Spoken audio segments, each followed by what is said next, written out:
गीता अध्याय 1 श्लोक 12। इसमें संजय धृतराष्ट्र को समझाते हुए कहता है कि जो पितामह भीष्म है उन्होंने शेर की गर्जना के समान गर्जना करते हुए अपना शंख बजाया है, जो कि अति भारी स्वर में शंख बजाया हुआ है, तेज स्वर में शंख बजाया हुआ है।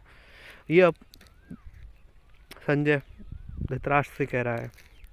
जो हम इसका आध्यात्मिक रहस्य समझते हुए आए हैं कि जो संजय जो हमारा विवेक है, और जो धृतराष्ट्र जो हर मनुष्य, धृतराष्ट्र मतलब अंधकार में हर मनुष्य है। जब अंधकार में हर मनुष्य तो उसको कौन जगाता है? उसको, जैसे धृतराष्ट्र को संजय बता रहा है, संजय जगा रहा है, ऐसे ही जो हर मनुष्य के अंदर अंधकार है उसको उसका विवेक दूर करता है। विवेक कैसे दूर करेगा उसको? कि उसको अधर्म और धर्म के बीच में फ़र्क करा के कि क्या अधर्म है क्या धर्म है। जैसे कि संजय जो महाभारत का चिंतन कर रहा था, जो महाभारत है जो हर व्यक्ति के अंदर चल रहा है, तब हम आत्मचिंतन करेंगे, तब हम पता चलेगा कि हमारे अंदर भी धर्म और अधर्म की लड़ाई चल रही है। जो संजय जो धृतराष्ट्र को जगाने की कोशिश कर रहा है, अभी हमने शुरुआती श्लोकों में समझा था कि जो अहंकार है, जो दुर्योधन रूपी अहंकार है, उसको हमको हराना होगा।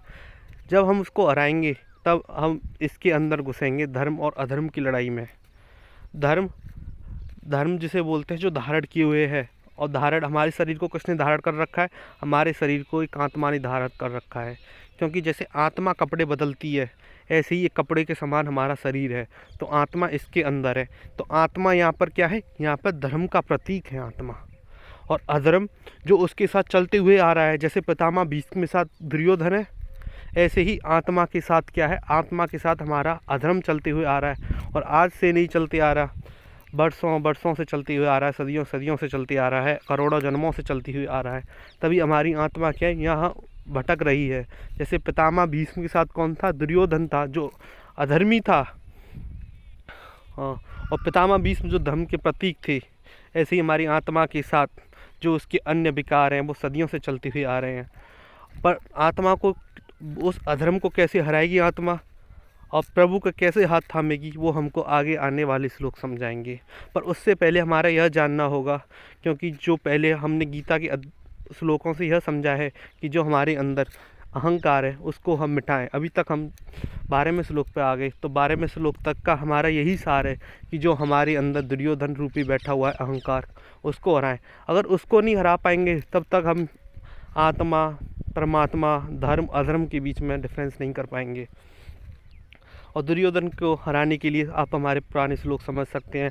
जब समझेंगे कि जब खुद को आप मैं माने हुए हैं, तब तक आप अधर्म में हैं। और जब आप खुद को मैं नहीं मानेंगे, सब कुछ प्रभु का दिया हुआ मानेंगे, तब आप धर्म में हैं। तो हम इसी श्लोक का यहीं अंत करते हैं आपके दिए हुए आशीर्वाद से। धन्यवाद।